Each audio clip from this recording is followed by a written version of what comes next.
Good morning, everybody. Mike Vacchi, Princetontrader.com, here with your Tuesday market webcast. All right, so the bulls have an opportunity here. They have a chance to take control of the tape beyond the things we talked about yesterday. Yesterday, we talked about buying dips and selling rallies and the proximity to the 20-day, the green line there, the 20-day simple moving average, okay? If you didn't catch yesterday's webcast, I would go watch yesterday's webcast.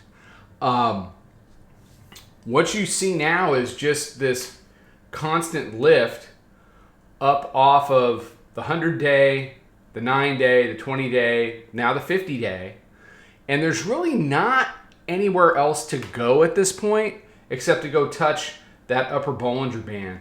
Lower band, middle band, upper band. Upper band, middle band, lower band is generally the two-sided way of the world when the tape wants to act that way.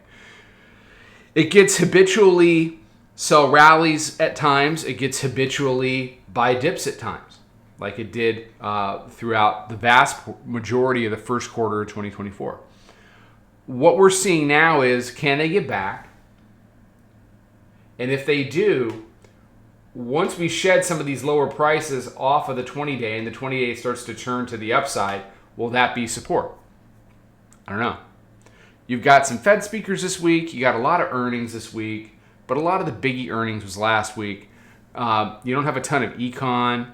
The next things that you start to look at down the road are things like CPI and PPI and things like that, but that's not yet. That's either next week or the week after. So heading into today, as we look at an hourly chart, we've kind of leveled off overnight.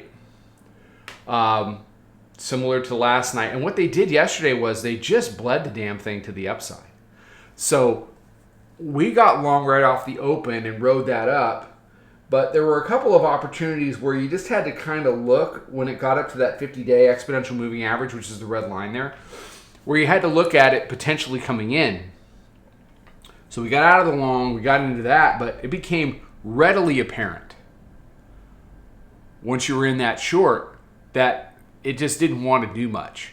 Like, it did enough to get your risk out of the trade, but then, it was very clear that this thing wanted to ride the upper band of the hourly on the hourly chart, and that 50 was not going to go resistance. So you can see here, they fought over it for a few hours, and then they lifted it up into the close. So we still have a runner from the 90 area that just kind of bled up at the end of the day.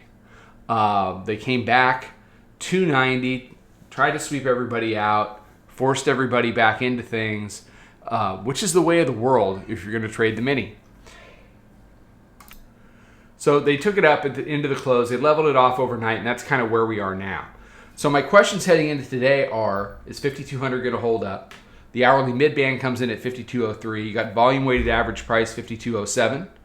Proprietary moving average and the 5-minute mid are right around 52.08 half.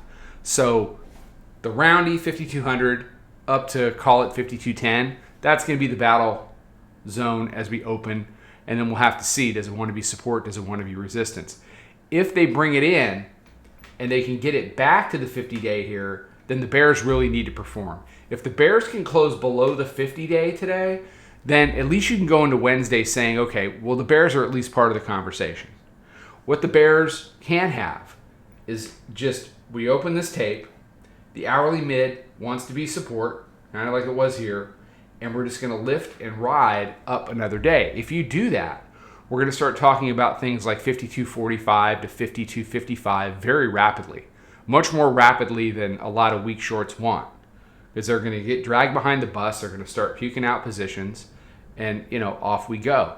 And there really isn't anything going on that is scheduled that's going to stop that stuff. You got a couple of bond auctions here and there, but for the most part, it's just a lot of earnings that aren't really going to move the needle much. It's an opportunity for us to observe what the tape wants to do in a vacuum. So you got a 3-year note auction today at 1 o'clock,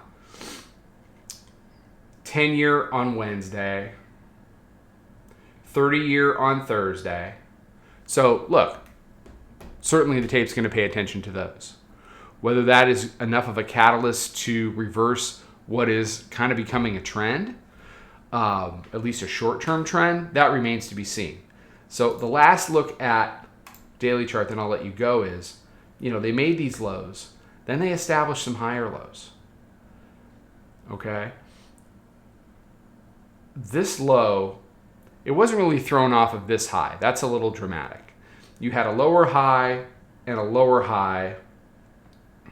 They already took out this rejection from back on April 15th. So now you really have to look at the high from the 10th, which is 52.85. Seems a bit much to me, certainly for today. But if they want to walk this up over the course of the week, 85 is a number you got to have in your head.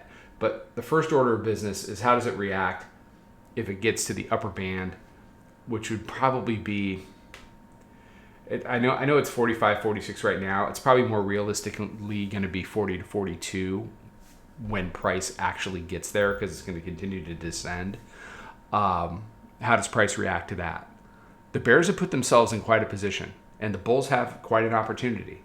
Bulls have been blowing opportunities lately left and right. We'll see if they blow this one. All right. Everybody have a good day. Be safe, be healthy, take care, trade them well, and I'll talk to you tomorrow.